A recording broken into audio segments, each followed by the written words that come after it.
सोघर शरीर देखी मन छटपटाता, दिलवा में फूटे लागल प्यार के बतासा। सोघर शरीर देखी मन छटपटाता, दिलवा में फूटे लागल प्यार के बतासा। सुना कि तोहरा नाम में कहीं झुमका नथिया बलिया राजा जी, तोहरा नाम में कहीं झुमका नथिया बलिया राजा जी। जबे मन करी चूसल करिहा रस कर हमार ओठ ललिया राजा जी। जबे मन करी चूसल करिहा रस कर हमार ओठ ललिया राजा जी।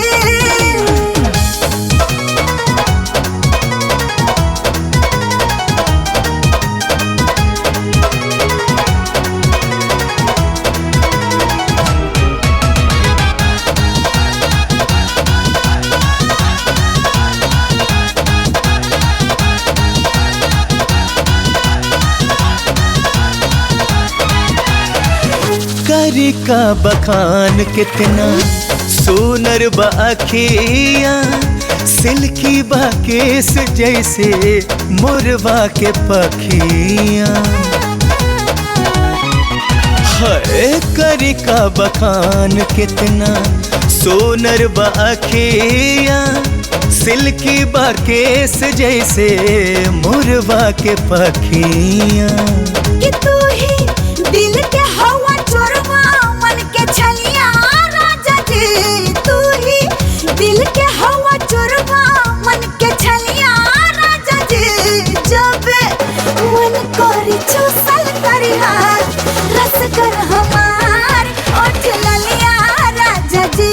जब मन करी चूसल करिहा रस कर हमार ओठ ललिया राजा जी।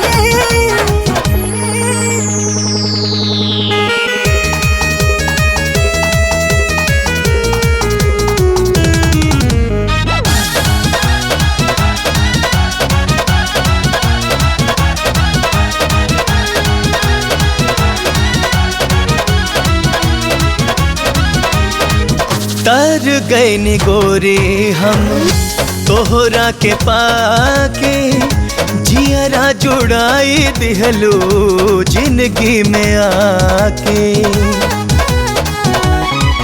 हो तर गए गोरे हम तोहरा के पाके, जियरा जुड़ाई दिहलो जिंदगी में आके।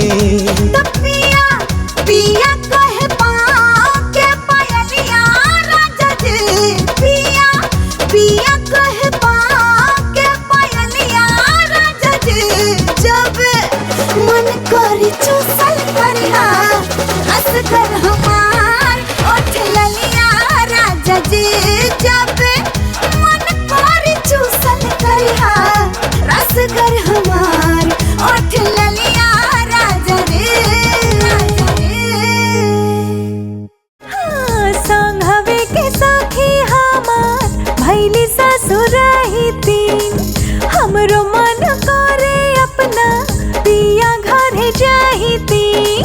कुछ दिन करा तू, कुछ दिन करा तू सबूर ए धनिया, गोधन कुटाए दा सब दुखवा कई दे हब दूर ए धनिया, गोधन कुटाए दा।